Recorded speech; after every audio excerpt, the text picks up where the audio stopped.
Hello everyone, very warm welcome to my channel earning with Komal. आज की इस video में लेकर आए हैं नेशनल सिक्योरिटीज़ डिपॉजिटरी लिमिटेड का टॉपिक, जिसमें हम ये हमारा जो है कैपिटल मार्केट का यूनिट 3 का टॉपिक है, जिसमें हम डिपॉजिटरी सिस्टम के बारे में पढ़ रहे हैं। और डिपॉजिटरी सिस्टम की ऑलरेडी मैंने जो है 3 वीडियोज़ अपलोड कर दी हैं चैनल पर। आई होप आपने वो वॉच कर ली होगी। और अभी लास्ट हमारी 2 वीडियोज़ रह गई हैं, दैट इज़ NSDL और एक हमारी है SHCIL पे, वो अभी इसके बाद आएगी। उसके बाद आपका डिपॉजिटरी यानी कि कह सकते हैं कि यूनिट 3 आपकी पूरी कंप्लीट हो जाएगी। अगर आप इन 5 वीडियो को भी देख लोगे तो आपकी यूनिट 3 में से आप एक क्वेश्चन आराम से बड़े प्यार से कंप्लीट कर पाओगे और कर पाओगे। ठीक है, वीडियो को लाइक शेयर कमेंट जरूर करें। चलिए स्टार्ट करते हैं। तो जैसा कि आप स्क्रीन पे देख सकते हैं, the national security depository limited NSDL, जो कि हमारे इंडिया की फर्स्ट डिपॉजिटरी कंपनी है इंडिया की। ठीक है, और NSDL जो है ये UTI यानी कि unit trust of India, state bank of India, HDFC bank, industrial development bank, national stock exchange, इन सब ने मिलकर NSDL को प्रमोट किया था। तो NSDL का रजिस्ट्रेशन हुआ था 7 जून 1996 में सेबी के साथ रजिस्ट्रेशन हुआ था। और NSDL ने अपना ऑपरेशन जो है वो नवंबर 1996 में स्टार्ट किया, मतलब अपना काम करना जो है ना नवंबर 1996 से स्टार्ट किया। NSDL एक पब्लिक लिमिटेड कंपनी है जो कि कंपनीज एक्ट 1956 के अकॉर्डिंग बनी है, जिसकी पेड अप कैपिटल 105 करोड़ थी। और इसको बोर्ड ऑफ डायरेक्टर एंड जो हमारे बिजनेस रूल्स हैं उनके द्वारा जो है मैनेज किया जाता है। उसके बाद बात करेंगे कि NSDL की क्या फंक्शनिंग है। PYQ अगर आप देखोगे तो फंक्शनिंग के बारे में क्वेश्चन आया है। NSDL की फंक्शनिंग, SHCIL की फंक्शनिंग, इसके बारे में क्वेश्चन आया हुआ है। तो NSDL की अगर हम बात करें तो ये अपने जो भी काम करती है, जो भी एक्टिविटीज़ इसकी हैं, जो भी इसका बिजनेस है, वो अपने बिजनेस पार्टनर्स के साथ मिलकर करती है। अब NSDL के बिजनेस पार्टनर्स कौन है? NSDL के बिजनेस पार्टनर है नंबर 1 डिपॉजिटरी पार्टिसिपेंट, DP जिसको हम बोलते हैं। ठीक है, DP क्या बोलते हैं? DP डिपॉजिटरी पार्टिसिपेंट, जो कि एजेंट के रूप में काम करते हैं। दूसरा जो इसका पार्टनर है वो है इशूइंग कंपनी, यानी कि जो कंपनी शेयर इशू कर रही हैं वो कंपनी इसकी पार्टनर हैं। ठीक है, और इट्स रजिस्ट्रार, मतलब कंपनी के रजिस्ट्रार और ट्रांसफर एजेंट, वो सब इशूइंग कंपनी में आ गया। थर्ड है हमारा क्लियरिंग कॉरपोरेशन या फिर क्लियरिंग हाउस। तो ये हमारे बिजनेस पार्टनर हैं जो NSDL जो है इनके साथ मिलके जो है अपनी सारी एक्टिविटीज़ को करता है। तो NSDL जो है वो इन्वेस्टर्स के साथ इंटरैक्ट करता है, क्लियरिंग मेंबर्स के साथ इंटरैक्ट करता है डिपॉजिटरी पार्टिसिपेंट के थ्रू। तो NSDL जो है वो इलेक्ट्रॉनिकली सभी बिजनेस पार्टनर्स के साथ लिंक्ड है। सबसे पहले बात करेंगे किसकी? डिपॉजिटरी पार्टिसिपेंट की। तो डिपॉजिटरी पार्टिसिपेंट एक वो एंटिटी है जो कि सेबी के साथ रजिस्टर्ड होनी ज़रूरी है, तभी वो डिपॉजिटरी पार्टिसिपेंट के रूप में काम कर सकती है। और उसका जो है बिजनेस, कह सकते हैं कि वो अपना बिजनेस जो है वो डिपॉजिटरी के साथ करती है। और डिपॉजिटरी पार्टिसिपेंट जो है वो डिपॉजिटरी की ही एजेंट होती है, यानी कि ये जो हमारा NSDL है या जो हमारा CDSL है, these 2 are depository of India. ये 2 डिपॉजिटरी हैं हमारी, जो सारे शेयर्स का इलेक्ट्रॉनिक फॉर्म में मेंटेन करती है सब चीज़ें। ठीक है, ये हम पढ़ चुके हैं पहले। तो इन दोनों की एक तरीके से कह सकते हैं कि एजेंट होती है। जैसे मैंने आपको बताया कि अगला टॉपिक जो है वो हमारा SHCIL का है। तो जो SHCIL है ना, वो पहली DP है, डिपॉजिटरी पार्टिसिपेंट है, ये बात ध्यान रखेंगे। ठीक है, मतलब वो अगले वाले टॉपिक में हम पढ़ेंगे उसके बारे में डिटेल में। तो वो डिपॉजिटरी पार्टिसिपेंट थी पहली। जैसे NSDL तो पहली डिपॉजिटरी थी इंडिया की, ऐसी SHCIL जो है वो पहली डिपॉजिटरी पार्टिसिपेंट थी, DP थी, एजेंट, किसी डिपॉजिटरी का एजेंट होना। उसके बाद क्लियरिंग हाउस की अगर हम बात करें तो क्लियरिंग हाउस का मतलब एक ऐसी एंटिटी जो क्लियरिंग और सेटलमेंट करती है सारे ट्रेड्स की, किसी भी रिकॉग्नाइज स्टॉक एक्सचेंज में। रिकॉग्नाइज स्टॉक एक्सचेंज का मतलब हमारे नेशनल स्टॉक एक्सचेंज और बॉम्बे स्टॉक एक्सचेंज। ठीक, तो क्लियरिंग कॉरपोरेशन या हाउस जो है वो admitted as a user of NSDL under an agreement. तो नेशनल सिक्योरिटी डिपॉजिटरी लिमिटेड का वो क्या है? यूज़र है क्लियरिंग हाउस। तो एग्रीमेंट होता है इनके बीच, उसके बाद ही एक क्लियरिंग कॉरपोरेशन के रूप में काम कर सकते हैं। थर्ड जो इसकी बिजनेस पार्टनर है दैट इज इशूइंग कंपनी और इट्स रजिस्ट्रार और इट्स ट्रांसफर एजेंट। तो कंपनी जो सिक्योरिटी होल्ड कर रही है, उस फैसिलिटी प्रोवाइड कर रही है डीमैट फॉर्म में, वो जो है NSDL के साथ एग्रीमेंट करेगी और उसकी बिजनेस पार्टनर बनेगी। उसके बाद बात करेंगे स्ट्रक्चर ऑफ NSDL की। तो ये हमारा NSDL का स्ट्रक्चर है कि NSDL का किस किस के साथ लिंक है। NSDL के साथ NSDL का कंपनी के साथ भी लिंक है, NSDL के साथ का डिपॉजिटरी पार्टिसिपेंट के साथ भी लिंक है, क्लियरिंग कॉरपोरेशन, स्टॉक एक्सचेंजेस के साथ इनका लिंक होता है। और क्लियरिंग कॉरपोरेशन की अगर हम बात करें तो क्लियरिंग मेंबर इसका मीडिएटर है और डिपॉजिटरी पार्टिसिपेंट का इसके साथ लिंक होता है। स्टॉक एक्सचेंज की अगर हम बात करें तो स्टॉक एक्सचेंज और इन्वेस्टर का जो मीडिएटर होता है वो ट्रेडिंग मेंबर होता है। ठीक, इसके बाद अगर हम बात करें तो NSDL और इन्वेस्टर के बीच का एक इम्पॉर्टेंट लिंक होता है जिसको हम बोलते हैं DP यानी कि डिपॉजिटरी पार्टिसिपेंट। तो DP जो है वो कोई भी फाइनेंशियल इंस्टीट्यूशन भी हो सकता है, कोई बैंक भी हो सकता है, कोई स्टॉक ब्रोकर भी हो सकता है। जैसे कि आजकल स्टॉक ब्रोकर्स ऐप आ रही हैं, ये सारे स्टॉक ब्रोकर्स ही तो है। ग्रो ऐप हो गया, आप स्टॉक हो गया, एंजल वन हो गया, जीरोधा हो गया, ये सारे क्या हैं? ये सारे स्टॉक ब्रोकर हैं। ठीक है, तो corporates entity are not allowed to become DP। इन्होंने क्या बोला कि जो कॉर्पोरेट एंटिटी है वो DP नहीं बन सकती, लेकिन ये सारे लोग DP बन सकते हैं। तो DP जो है वो एक NSDL के एजेंट के रूप में यानी कि किसी भी डिपॉजिटरी के एजेंट के रूप में काम करते हैं। And functions like a security bank, वो एक तरीके से जो DP है वो सिक्योरिटी बैंक के रूप में काम करेंगे। और as an investor has to open an account with the depository participant. जैसे हम और आप जैसे इन्वेस्टर हैं वो क्या करेंगे, DP के साथ जो है अपना अकाउंट ओपन कराएंगे। जैसे मान लो आपने ग्रो ऐप डाउनलोड करी, आपने अपना अकाउंट बनाया, डीमैट अकाउंट बनाया, तो वो DP है। जो ग्रो ऐप है वो एक तरीके से DP है जो CDSL या NSDL इनके साथ संपर्क में रहती है। ठीक है, तो SHCIL जो है थी वो पहले DP थी, फर्स्ट डिपॉजिटरी पार्टिसिपेंट थी जो सेबी के साथ रजिस्टर्ड यानी कि security exchange board of India के साथ जिसका रजिस्ट्रेशन हुआ था।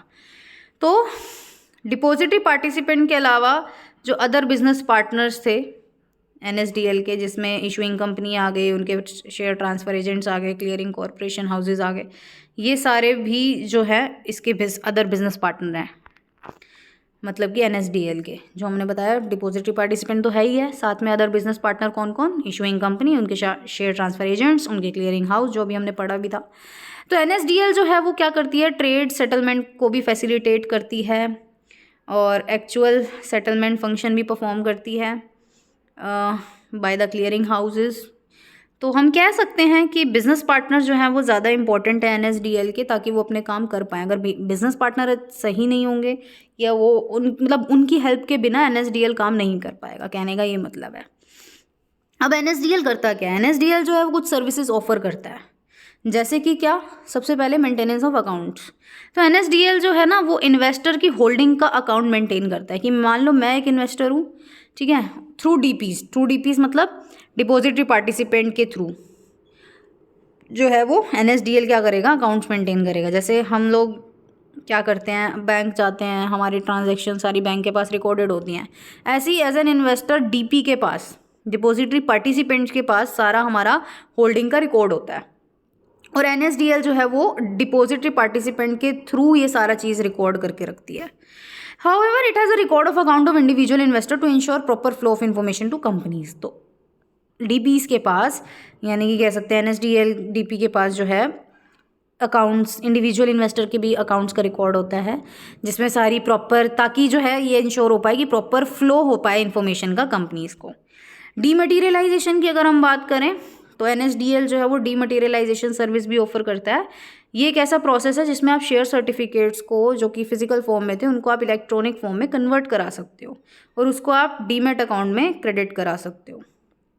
तो डीमटीरियलाइजेशन जो है वो कुछ फॉलोइंग स्टेप्स के थ्रू जो है प्लेस होता है, जैसे कि number 1, the investor surrender share certificate along with dematerialisation request from DRF to his DP। तो कहने का मतलब है द इन्वेस्टर जो है वो शेयर सर्टिफिकेट क्या करेगा, सरेंडर करेगा डीमटीरियलाइजेशन के साथ और request form to his DP। तो कहने का मतलब ये है कि यहाँ पे डीमटीरियलाइजेशन के प्रोसेस के बारे में बताया गया है कि कैसे आप डीमटीरियलाइजेशन कर सकते हो। तो सबसे पहला काम क्या करना है, अब मान लो मैं एक इन्वेस्टर हूँ, मेरे पास शेयर सर्टिफिकेट है पेपर फॉर्म में, ठीक, तो अगर मुझे डीमटीरियलाइजेशन कराना है अपने शेयर्स का, तो मैं सबसे पहले क्या करूँगी, अपनी DP को यानी कि डिपॉजिटरी पार्टिसिपेंट को अपने शेयर सर्टिफिकेट सरेंडर करूँगी कि ये लो, ये रहे मेरे शेयर सर्टिफिकेट।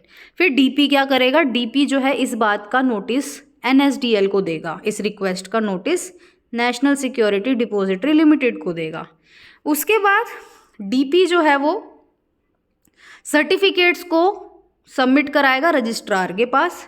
रजिस्ट्रार जो है वो कंफर्म करेगा एनएसडीएल, मतलब रजिस्ट्रार कौन, कंपनी, रजिस्ट्रार कौन, कंपनी, जिस कंपनी के शेयर सर्टिफिकेट थे वो, उसका रजिस्ट्रार, ठीक है। तो डीपी डिपॉजिटरी पार्टिसिपेंट जो है वो ये सारा डीआरएफ जो है, डीमटेरियलाइजेशन रिक्वेस्ट फॉर्म जो है वो रजिस्ट्रार को भी सबमिट कराएगा। फिर रजिस्ट्रार क्या करेगा, रजिस्ट्रार जो है वो कंफर्म करेगा रिक्वेस्ट फ्रॉम द एनएसडीएल, कि भाई एनएसडीएल की तरफ से रिक्वेस्ट आई है, वो चीज़ वो कंफर्म करेगा, ठीक है, डिपॉजिटरी के थ्रू। तो रजिस्ट्रार फिर जब ये वैलिडेट कर लेगा कि हाँ एनएसडीएल की तरफ से ये रिक्वेस्ट आई है, तो फिर वो अपने रिकॉर्ड्स को अपडेट करेगा और एनएसडीएल को इन्फॉर्म करेगा। फिर एनएसडीएल क्या करेगा, डिपॉजिटरी पार्टिसिपेंट के अकाउंट में वो चीज़ क्रेडिट कर देगा और इन्फॉर्म कर देगा डीपी को। फिर डीपी क्या करेगा, डिपॉजिटरी पार्टिसिपेंट क्या करेगा, इन्वेस्टर को इन्फॉर्म कर देगा कि अब आपके जो शेयर सर्टिफिकेट थे वो सारे क्या हो गए, डीमटेरियलाइज हो गए, यानी कि उसको इलेक्ट्रॉनिक फॉर्म में चेंज कर दिया गया है। तो एंटायर डीमटेरियलाइजेशन प्रोसेस जो है वो 15 दिन का टाइम लगता है उस चीज़ में, ठीक है। तो ये सर्विस एनएसडीएल प्रोवाइड करता है। उसके बाद थर्ड, ट्रेडिंग एंड सेटलमेंट की सर्विस प्रोवाइड करना। तो trading in dematerialise security is separate from trading in physical security. तो जब हमारे शेयर्स डीमटेरियलाइज फॉर्म में होते हैं, जब हमारे शेयर्स जो है इलेक्ट्रॉनिक फॉर्म में होते हैं, उसकी ट्रेडिंग जो है वो जो है सेपरेट होती है फिजिकल सिक्योरिटी से, ठीक है। भाई फिजिकल सिक्योरिटी की जब ट्रेडिंग करते थे तो वहाँ पे तो ट्रांसफ़र करने में इतना टाइम हो जाएगा, पेपर फॉर्म में आप किस किस को क्या ट्रांसफ़र करोगे, लेकिन इलेक्ट्रॉनिकली फॉर्म में तो मॉनिटर में तो एक सेकंडों का काम है ये चीज़, है ना, ट्रेडिंग करना। तो investor who has sold physical security can deliver either physical और dematerialise security, but physical security can not be delivered if dematerialise security are sold. अब इसको समझेंगे कि एक इन्वेस्टर जिसने फिजिकल सिक्योरिटी को बेचा हो, ठीक है, वो उसको फिजिकल या डीमटेरियलाइज सिक्योरिटी में डिलीवर कर सकता है, जिसको भी उसने बेचना हो, ठीक। लेकिन जो फिजिकल सिक्योरिटीज़ है, अगर वो फिजिकल सिक्योरिटीज़ है, अगर वो डीमटेरियलाइज फॉर्म में नहीं है, तो इन्होंने बोला कैन नॉट बी डिलीवर्ड, ठीक है, तो वो डिलीवर नहीं हो सकती। लेकिन डीमैट फॉर्म में तो वो डिलीवर हो सकती है। तो कह सकते हैं कि डीमटेरियलाइजेशन की जो प्रोसेस है वो एनएसडीएल के ही लिए पॉसिबल है, और इसके अलावा ही मतलब एनएसडीएल के थ्रू ही ये चीज़ पॉसिबल है, ट्रेडिंग एंड सेटलमेंट। उसके बाद फोर्थ आता है कॉर्पोरेट बेनिफिट्स। तो एनएसडीएल जो है वो बेनिफिशियल ओनर्स को डिटेल भी प्रोवाइड करता है as on a given date to the issuer company, so as to enable the company to calculate the dividend interest arising out of these holding। कहने का ये मतलब है कि एनएसडीएल ही होता है जो इशूअर कंपनी को बताता है कि आपके जो शेयर हैं, आप मतलब मान लो एक कंपनी है, वो कंपनी अब डिविडेंड देने वाली है, तो अब कंपनी को क्या पता कि उसके शेयर किस इन्वेस्टर के हाथ में है, उसको तो नहीं पता ना, क्योंकि डेली बेसिस पे ट्रेडिंग होती है।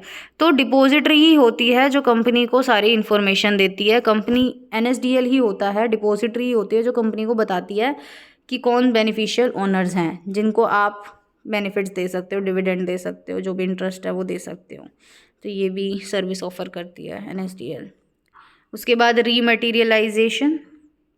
रीमटेरियलाइजेशन का मतलब क्या, कि जो है जैसे डीमटेरियलाइजेशन में तो हम क्या कर रहे थे, फिजिकल शेयर को डीमैट में कन्वर्ट कर रहे थे। रीमटेरियलाइजेशन में क्या होता है, रीमटेरियलाइजेशन में डीमैट वाले इलेक्ट्रॉनिक वालों को हम पेपर फॉर्म में कन्वर्ट कराते हैं। वैसे आजकल ऐसा कोई कराता ही नहीं है, मतलब आजकल वैसे सब ऑनलाइन चलता है ना, लेकिन ये प्रोसेस जो है बंद हो गया एक तरीके से, मतलब इसको कोई नहीं कराता है। कौन अपने शेयर्स को पेपर फॉर्म में सर्टिफिकेट के थ्रू लेना चाहेगा, ऐसा कोई नहीं कराता, ठीक है।